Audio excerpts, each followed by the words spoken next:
Bonjour à tous. Nous sommes le 23 août, un dimanche. Nous sommes là parce que nous vous avons promis que s'il se passait quoi que ce soit d'explosif, quoi que nous ayons prévu de faire par ailleurs, nous serions là pour vous en informer. Et nous avons effectivement des nouvelles très explosives que nous venons de recevoir. Nous les avons reçues il y a littéralement 10 minutes. Pour tout décortiquer, mon cher ami et collègue, le journaliste Pepe Escobar, internationalement reconnu et respecté, est avec moi. Je lui suis très reconnaissant d'avoir accepté de nous rejoindre, même si nous sommes dimanche. Et si vous appréciez ce que nous faisons, n'oubliez pas de cliquer sur j'aime et de vous abonner. Allez sur Substack, devenez membre payant, afin de soutenir les efforts que nous faisons pour vous apporter des informations qui ne sont disponibles, littéralement, nulle part ailleurs. À toi, Pepe.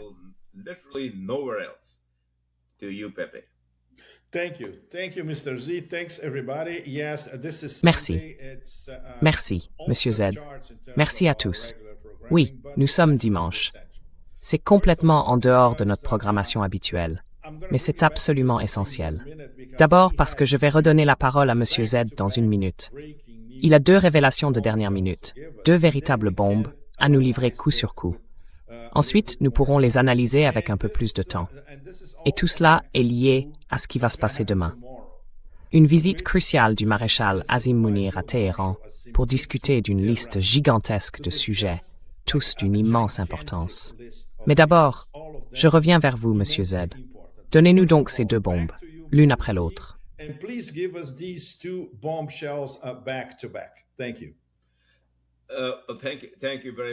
Merci. Merci beaucoup, Pepe. Ce sont effectivement des révélations majeures. Et pour mon audience internationale, nous vous sommes très reconnaissants de votre soutien. Il y a littéralement 10 minutes. Cette information nous est parvenue et nous sommes heureux de vous la transmettre. Et c'est pour cela que nous faisons ce travail. Eh bien, la première information, la plus importante, vient de l'intérieur du bureau du guide suprême. Nous vous la communiquons avec leur autorisation. Le président Ghalibaf, le numéro 3 en Iran, discutait avec une autre personne que nous ne pouvons pas nommer, à l'intérieur du bureau du guide suprême, de l'invitation adressée par le maréchal Asim Mounir à l'Iran pour devenir le 4e membre de l'accord de la Mecque.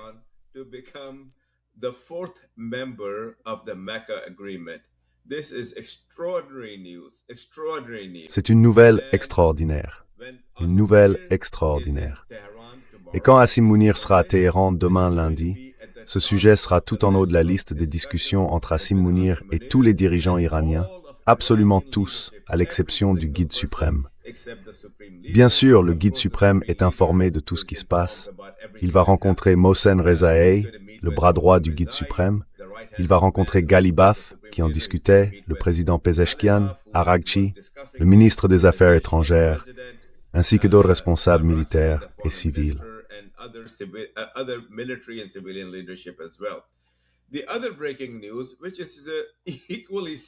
L'autre information de dernière minute, tout aussi importante, très importante même, c'est que je peux vous annoncer que pendant que je vous parle, le prince héritier de Bahreïn se trouve dans le bureau du numéro 2 de l'armée pakistanaise. Ils ont des discussions détaillées sur l'adhésion à l'accord que le Pakistan a avec le Koweït et avec l'Arabie saoudite en matière de défense commune. Ce n'est pas un accord de la Mecque. C'est un accord militaire de défense commune. C'est très très important parce que Bahreïn, comme le savent tous ceux qui sont ici dans l'audience, a été un allié indéfectible des États-Unis. Mais il est désormais en train de s'en détacher. À vous, Pepe.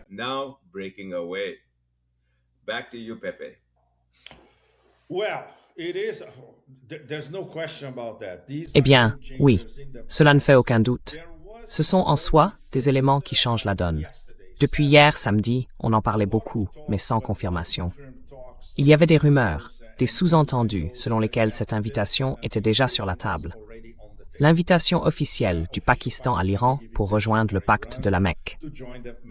Le pacte de la Mecque, à lui seul, et permettez-moi d'être légèrement discordant à ce sujet, présente un énorme problème. Personne ne connaît le texte réel. parce que le texte complet n'a jamais fuité. Mais les possibilités qui se cachent derrière le pacte de la Mecque commencent déjà à faire beaucoup de vagues à travers l'Eurasie.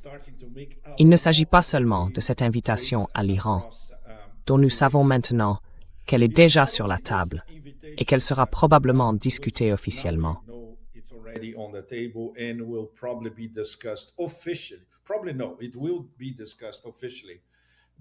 Probablement pas. La question sera officiellement discutée par Asim Munir à Téhéran, en face à face avec les principaux acteurs. Mais d'autres nations commencent à manifester leur intérêt pour rejoindre l'accord. Par exemple, le Bangladesh. Il y a aussi le cas de l'Égypte. Et la position exacte d'au moins 2 des 3 membres du pacte de la Mecque vis-à-vis de l'Égypte n'est pas clairement établie. Nous ne devons donc pas nous lancer dans des spéculations sur l'Égypte, mais la possibilité que l'Égypte rejoigne le pacte plus tard est, pour le moins, diplomatiquement controversée. Restons-en là. Ce que nous avons, en réalité, c'est que le pacte de la Mecque est peut-être en train de s'élargir. Il pourrait accueillir de nouveaux membres dans les prochaines semaines ou dans les 2 ou 3 prochains mois, justement avant les élections de mi-mandat aux États-Unis, qui auront lieu dans moins de 3 mois. Donc, beaucoup de choses vont se passer.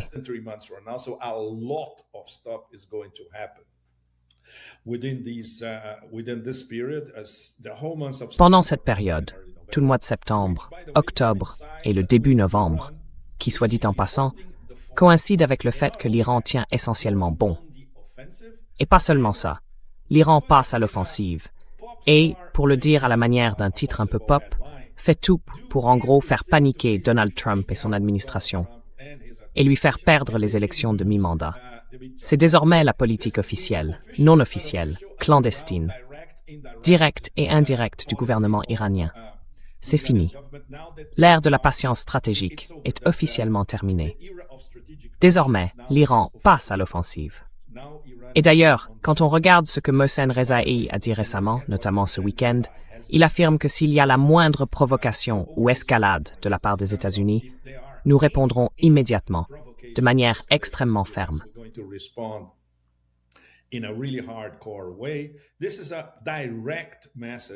C'est un message direct à l'administration Trump. Et le plus extraordinaire, avant d'en venir à Munir à Téhéran ce lundi, c'est que l'administration Trump a de nouveau demandé au Pakistan, ce que nous avons rapporté ici encore et encore. L'administration Trump et Trump lui-même appellent sans cesse Asim Munir. D'accord, trouvez-moi une porte de sortie. Trouvez-moi une autre porte de sortie. Trouvez-moi une fausse porte de sortie. Trouvez-moi n'importe quelle porte de sortie. Du moment que j'ai l'air bien, comme un homme, un vrai macho. Ce qui, comme nous le savons tous, est pratiquement impossible. Mais une fois de plus, l'administration Trump a demandé à Islamabad d'envoyer une proposition à l'Iran pour maintenir ouvert le canal officieux.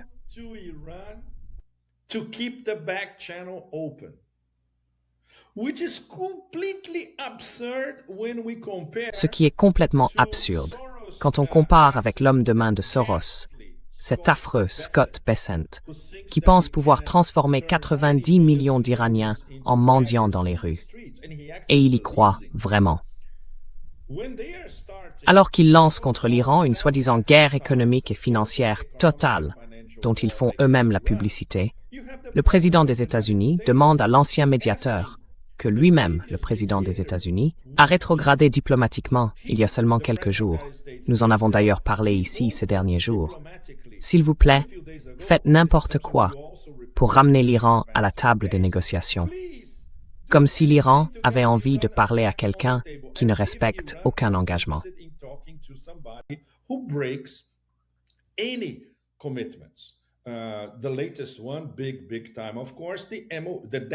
Le dernier en date, énorme, bien sûr, le protocole d'accord du chat mort. Donc, une certaine forme de communication par des canaux officieux pourrait survivre dans les prochains jours. Mais l'élément le plus important de cette nouvelle reconfiguration de l'échiquier, c'est bien cette visite d'Asim Munir à Téhéran. Parce que la liste des sujets importants qu'il va aborder est... Bon, il peut en discuter avec Ghalibaf. Il peut même en discuter en tête-à-tête avec Mohsen Rezaei, sinon avec Ahmad Vahidi des Gardiens de la Révolution. Mais il est possible que Munir rencontre Mohsen Rezaei en tête-à-tête. Et tout cela, bien sûr, ira directement au bureau du guide, Mostafa Khamenei, et recevra son approbation. Toutes ces discussions. Il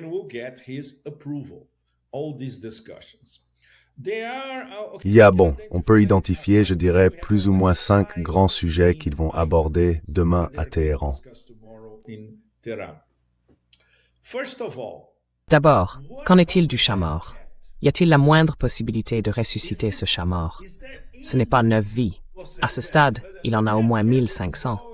Mais any possibility of resurrecting the dead cat is not 9 lives. By now he has 1,500 lives at least. But considering that the Trump administration is actually étant donné que l'administration Trump supplie en réalité le Pakistan de ressusciter cette affaire morte, c'est quelque chose que Munir, une fois de plus, devra mettre sur la table demain lorsqu'il s'entretiendra avec les dirigeants à Téhéran. Bon, en supposant qu'on remette le protocole d'accord sur les rails, y a-t-il autre chose que vous voudriez ajouter? Et bien sûr, nous connaissons déjà la réponse iranienne. Ils vont dire non. Tout est dans le protocole d'accord. S'il veut revenir à la table des négociations et au protocole d'accord, c'est très simple. Il doit respecter les engagements, les 14 points établis par le protocole d'accord qu'il a signé en tant que président des États-Unis. Nous verrons donc demain si cela évolue ou non.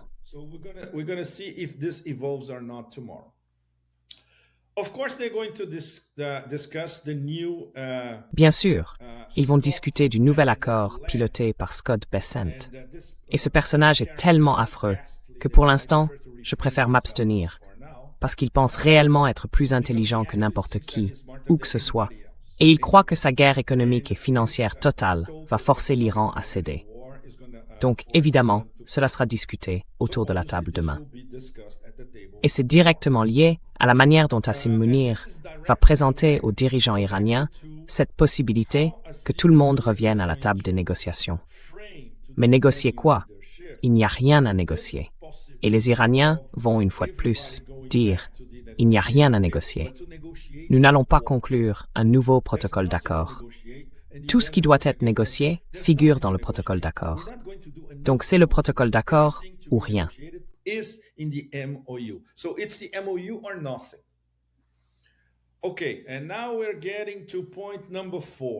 D'accord. Et nous arrivons maintenant au 4e point. Encore une fois, comme M. Z l'a évoqué au début, à propos des 2 nouvelles retentissantes. L'accord de la Mecque.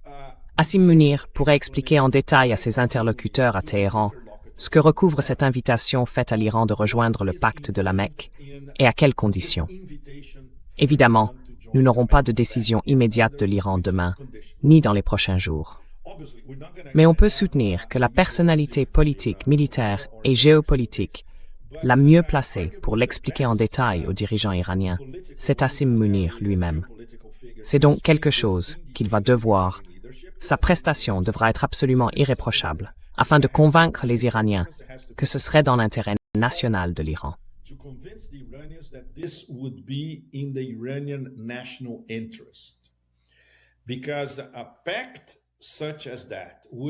Parce qu'un pacte comme celui-là reste pour l'instant très vague. Nous ne connaissons pas les termes du texte final. Nous ne savons pas si ce texte va être modifié ou non. Nous ne savons même pas contre qui ce pacte est dirigé. Il pourrait viser n'importe qui. Donc si quelqu'un a une idée très claire de ce dont il s'agit, c'est bien Asim Munir. Il va donc l'expliquer aux dirigeants iraniens. Les répercussions, selon la réponse de l'Iran, vont être considérables. C'est le moins qu'on puisse dire. Et le 5e point qui sera abordé, bien sûr, c'est le Yémen. C'est une question énorme pour l'Arabie saoudite, pas pour la Turquie, ni pour le Pakistan.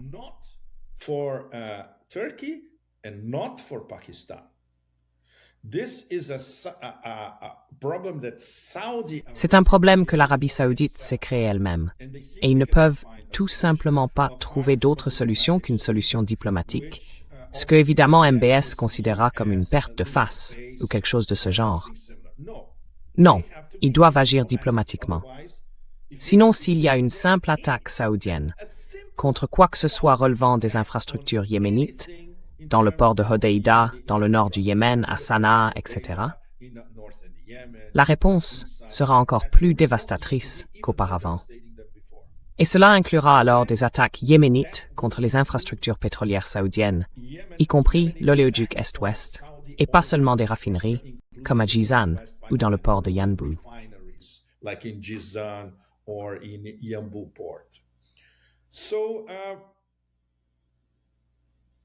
Ainsi, Asim Munir peut écouter les Iraniens sur le Yémen en raison de leurs relations étroites.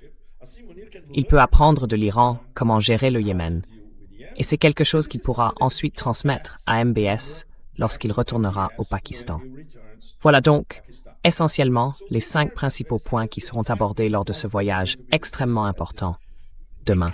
Et puis il y a une question supplémentaire, directement liée à tout cela, mais qui ne sera probablement pas discutée en face à face demain, les Émirats arabes unis.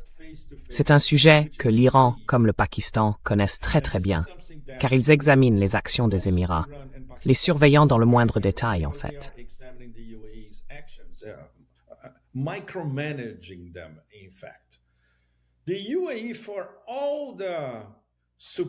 Les Émirats arabes unis, malgré toutes les tentatives qu'ils auraient faites pour obtenir une forme de bonne volonté de la part de l'Iran, par exemple, l'envoi de ces 3 milliards de dollars en espèces, plus 2 tonnes d'or, restent en réalité intégrés à l'architecture sécuritaire d'Israël.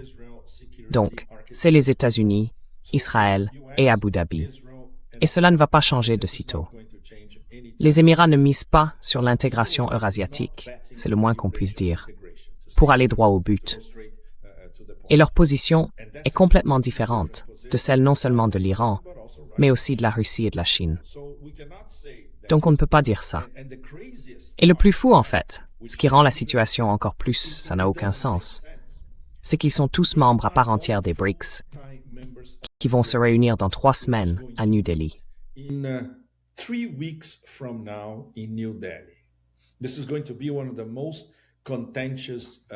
Ce sera l'un des sommets des BRICS les plus conflictuels de l'histoire, sinon le plus compliqué de tous, car ils ne peuvent rien décider ensemble, notamment parce qu'on a parmi les problèmes la Russie, la Chine et l'Iran comme membres à part entière.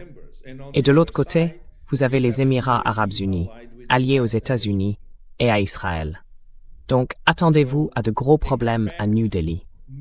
Ne vous attendez à aucune déclaration finale. La seule chose qui comptera à New Delhi pendant le sommet des BRICS, et beaucoup d'entre nous n'y vont même pas, en fait, parce que nous savons que rien d'important ne sortira du sommet, ce seront les rencontres bilatérales. Et ces rencontres bilatérales seront à suivre, surtout celles entre la Russie, la Chine et l'Iran.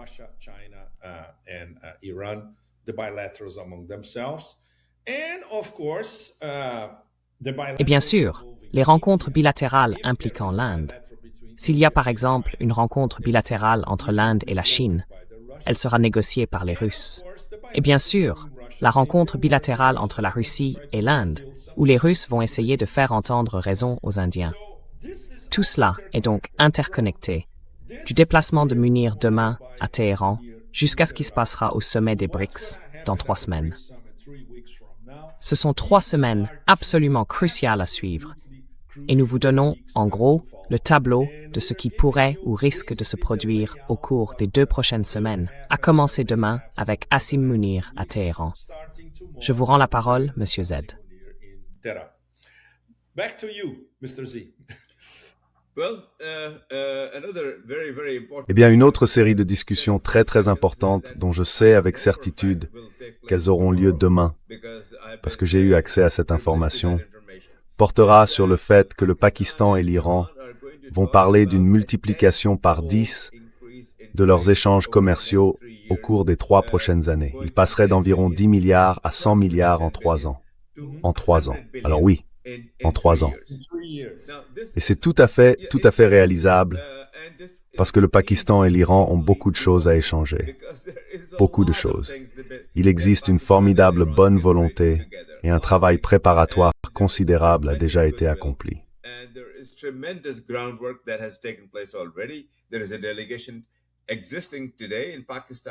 Il y a aujourd'hui au Pakistan, à Islamabad, une délégation venue de Téhéran à ce qu'on appelle le niveau des secrétariats. Elle comprend le ministère du Commerce, le ministère du Commerce extérieur, le ministère des Affaires étrangères. Ils discutent avec leurs homologues pakistanais de la manière exacte dont tout cela va se dérouler. Et si c'est si important, c'est qu'auparavant, le Pakistan était sous la coupe du FMI. Le Pakistan était sous la coupe des États-Unis, de Washington, et il ne faisait rien qui puisse les contrarier. Aujourd'hui, ça a complètement changé.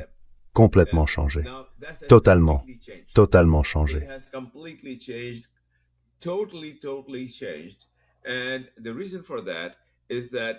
Et la raison, c'est que la Chine a assuré au Pakistan que s'il continue de soutenir Téhéran, s'il continue de soutenir la politique chinoise, qui consiste à se tenir à l'écart des États-Unis et à faire sortir les États-Unis de la région, alors la Chine soutiendra le Pakistan. Et l'Arabie saoudite a également apporté un soutien financier. Donc le Pakistan fait exactement l'inverse de ce que Trump veut qu'il fasse. Trump est coincé. Il ne peut pas vraiment se débarrasser du Pakistan, parce que c'est le seul intermédiaire dont il dispose pour avoir des discussions, quelles qu'elles soient, par des canaux indirects avec Téhéran. Sans le Pakistan, il n'a rien. Le Qatar ne remplacera pas le Pakistan, parce que Téhéran a déjà dit à Trump que le Qatar n'était pas acceptable. Le Qatar est un ami. Il parle au Qatar. Il parle à Oman. Mais ils disent, si vous voulez revenir au protocole d'accord, c'est le protocole d'accord d'Islamabad. Et le Pakistan est notre intermédiaire.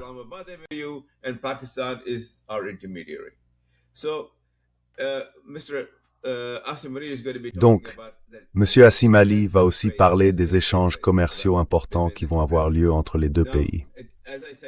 Comme je l'ai dit plus tôt, la deuxième nouvelle choc, c'était Bahreïn. Bahreïn, comme le sait toute personne qui suit notre chaîne et la géopolitique, a été un centre de la puissance navale américaine, de son extension et de sa projection de puissance dans la région.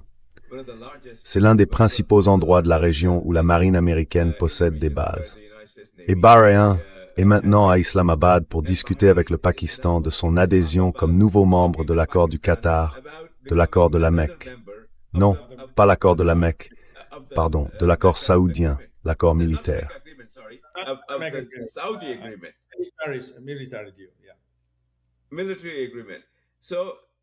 Donc, en résumé, les États-Unis sont en train d'être vaincus. Ils quittent la région.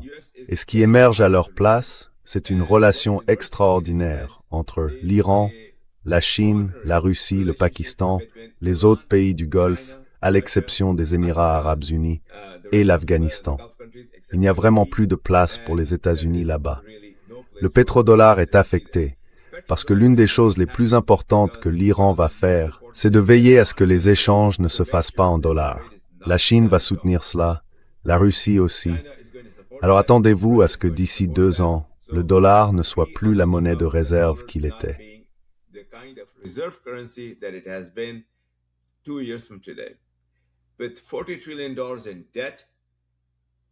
Avec 40 000 milliards de dollars de dette, ne plus avoir le pétrodollar comme monnaie de réserve, avec le même statut que celui qu'il a eu depuis la Seconde Guerre mondiale, aurait des conséquences dévastatrices pour les États-Unis quant à leur capacité à financer ces 40 000 milliards de dollars de dette. Aucun autre pays n'est dans cette situation.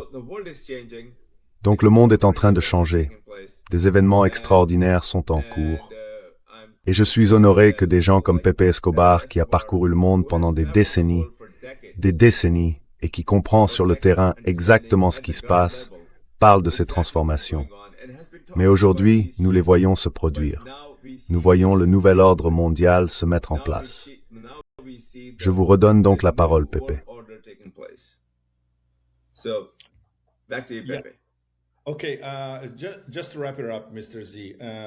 D'accord. Pour conclure, Monsieur Z, il y a un élément absolument fascinant dans le caractère organique de cette augmentation prévue des échanges commerciaux entre l'Iran et le Pakistan, parce qu'elle est intrinsèquement liée à la Chine. C'est une démonstration éclatante des nouvelles routes de la soie en action. C'est donc la rencontre de 2 des principaux partenaires de la Chine dans le cadre de l'initiative des nouvelles routes de la soie, dans sa projection vers l'Ouest. Cela fait partie de la politique géopolitique et géoéconomique chinoise, consistant à aller vers l'Ouest. Ce sont deux partenaires situés du côté Ouest et deux destinations des nouvelles routes de la soie depuis le début. Et maintenant, nous voyons une convergence qui n'existait pas il y a encore quelques mois. À bien des égards, la politique chinoise envers le Pakistan et celle envers l'Iran n'étaient pas totalement intégrées. Elles le sont désormais. Completely integrated, and now they are. So now we have a movement that is Nous avons donc aujourd'hui un mouvement qui est à la fois géopolitique, géoéconomique, diplomatique et militaire. Et tout cela s'organise autour de cette intégration organique, surtout en matière d'échanges commerciaux, qu'il perfectionne jour après jour entre l'Asie de l'Est, la Chine, l'Asie du Sud, le Pakistan et l'Asie occidentale, l'Iran. 3 des principaux membres de la Grande Eurasie. Voir tout cela se mettre en place dans une situation très bien décrite à Téhéran, comme n'étant ni la guerre ni la paix. C'est la situation dans laquelle nous nous trouvons aujourd'hui, et l'Iran veut en sortir. La meilleure manière géoéconomique d'en sortir consiste à améliorer ses relations géoéconomiques avec le Pakistan et la Chine, sans parler de ses partenaires d'Asie centrale.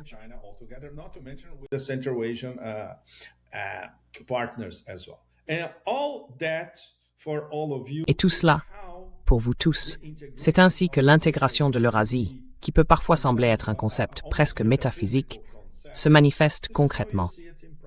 Voilà comment on la voit en pratique. Voilà comment ça fonctionne, en pratique. Dans mon cas, je suis cette histoire depuis avant même l'annonce des nouvelles routes de la soie par Xi Jinping, en 2013, au Kazakhstan. Je suivais déjà tout cela sur le terrain, lors de mes voyages à travers l'Eurasie. Alors aujourd'hui, de notre point de vue de reporter ou d'analyste, c'est merveilleux de voir que cela se réalise concrètement sous nos yeux. Et cela devient chaque jour plus organique. Voilà ma petite conclusion. Merci, Monsieur Ze, je vous en prie. Well, that's my little wrap-up. Thanks, Mr. Z, please.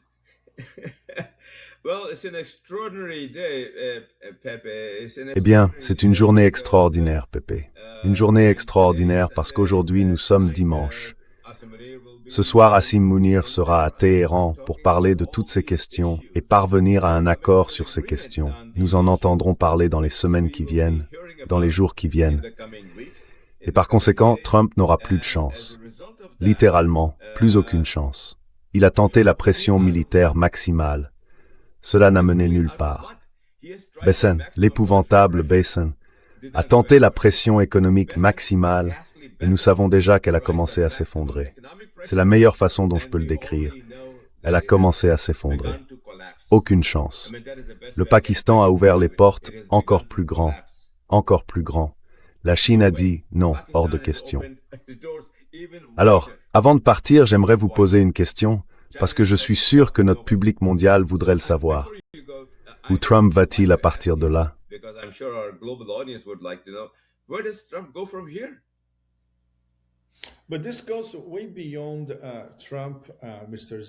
Mais cela va bien au-delà de Trump, Monsieur Z. C'est aussi l'absence de planification stratégique de sa part en tant que président et de la part de son administration. Ils ne sont même pas capables de commencer à comprendre l'ennemi qu'ils ont en face d'eux. L'ennemi, ce n'est pas l'Iran. L'ennemi, c'est l'intégration eurasiatique. L'ennemi, ce sont ces 3 États civilisationnels qui mènent le processus d'intégration eurasiatique. La Russie, la Chine, 2 superpuissances, et une nouvelle grande puissance, une puissance régionale, mais aussi une puissance importante dans l'ensemble du Sud global, l'Iran. Et l'échiquier évolue sans cesse. Si l'on voit une forme de convergence à long terme, c'est celle des acteurs les plus importants à travers l'Eurasie. Nous devons travailler ensemble et nous devons coopérer.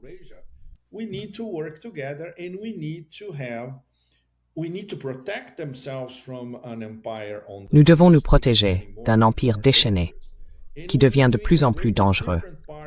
Et nous devons intégrer les différentes parties de l'Eurasie les unes aux autres. Par exemple, l'intensification des échanges commerciaux entre l'Iran et le Pakistan est liée à 3 pôles de l'Eurasie: l'Asie de l'Est, l'Asie du Sud et l'Asie de l'Ouest. Et si on y ajoute la Russie est, par définition, la grande nation eurasiatique. Regardez à quel point la Turquie est désespérée à l'idée d'en faire partie. Ce n'est pas parce que pratiquement personne ne fait confiance à la Turquie, à Erdogan, à son administration et à ses rêves néo-ottomans. Mais ils vont devoir se plier en quatre pour participer à cette intégration de l'ensemble du mégacontinent.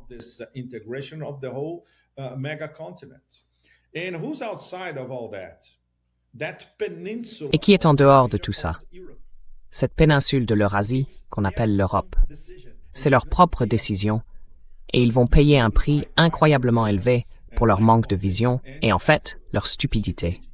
Il n'y a pas d'autre mot. Par exemple, ces petits éléments supplémentaires qu'on a chaque semaine sur l'échiquier, l'antagonisation de la Corée du Sud par l'administration Trump. À quoi cela mène-t-il immédiatement? La Corée du Sud se rapproche de la Chine. Immédiatement. Les Américains sont sur le point de perdre la Corée du Sud. Je ne dirais pas immédiatement, mais à plus long terme, c'est ce qui va se passer. Et évidemment, ce n'est pas par hasard que Wang Yi le disait déjà. Regardez, nous sommes frères. Bien sûr.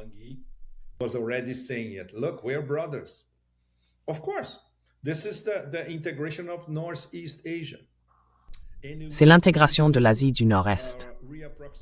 Et cela inclurait, à long terme, un rapprochement entre la Corée du Nord et la Corée du Sud. Les Chinois peuvent y travailler. C'est quelque chose sur lequel les Chinois peuvent très très bien travailler sur le plan diplomatique. Et tous ces mouvements se sont produits avant, je suis désolé, à cause du manque de préparation et de la myopie stratégique, pour le dire de manière très diplomatique, de l'administration Trump. Ils accélèrent le processus d'intégration eurasiatique. Si vous rétrogradez le Pakistan, alors même que vous avez besoin du Pakistan comme seule porte de sortie de la guerre que vous avez déclenchée, eh bien, on ne peut même pas qualifier cela de manque de vision stratégique. C'est au-delà de la stupidité.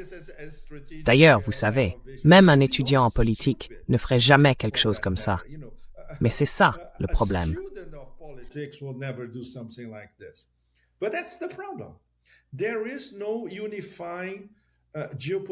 Il n'y a pas de vision géopolitique unificatrice dans cette administration. Et rien ne garantit que la suivante sera meilleure. Donc ils vont continuer à faire des erreurs. Les empires, quand ils font des erreurs, ils en font en série. Et quand elles s'accumulent, c'est la chute. Nous sommes donc déjà dans ce processus. Cela peut être une longue chute. Ils vont essayer d'entraîner le reste du monde dans leur chute. Ils vont infliger beaucoup de souffrance au Sud global. Surtout, ils vont continuer à intervenir partout dans le Sud global, et particulièrement en Amérique latine. Dans leur esprit, ils ont déjà conquis presque tout le monde, à part le Brésil. Ils vont continuer la guerre contre la Russie. Ils ont favorisé un processus que l'on peut qualifier sans détour d'une sorte de renazification de l'Allemagne.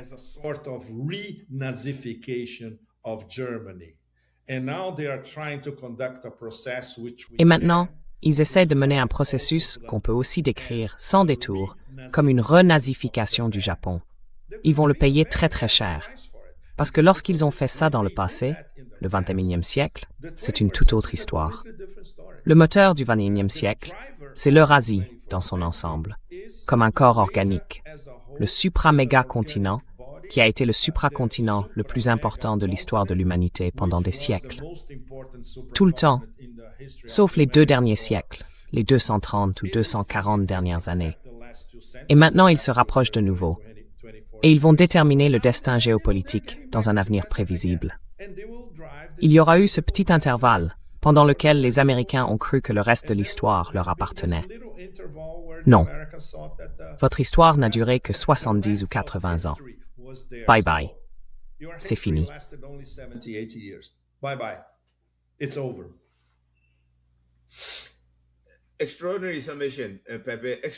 Quelle intervention extraordinaire, Pepe. Vraiment extraordinaire. Et je suis tellement privilégié de vous avoir ici, d'entendre ce que vous aviez à dire, parce que c'est réellement ce qui se passe en ce moment.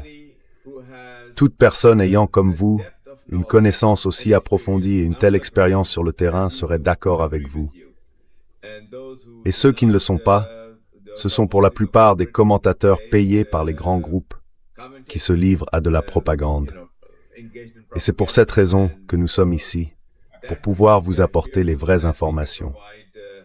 Alors merci infiniment d'avoir pris du temps, un dimanche soir, loin de votre famille, pour être avec nous.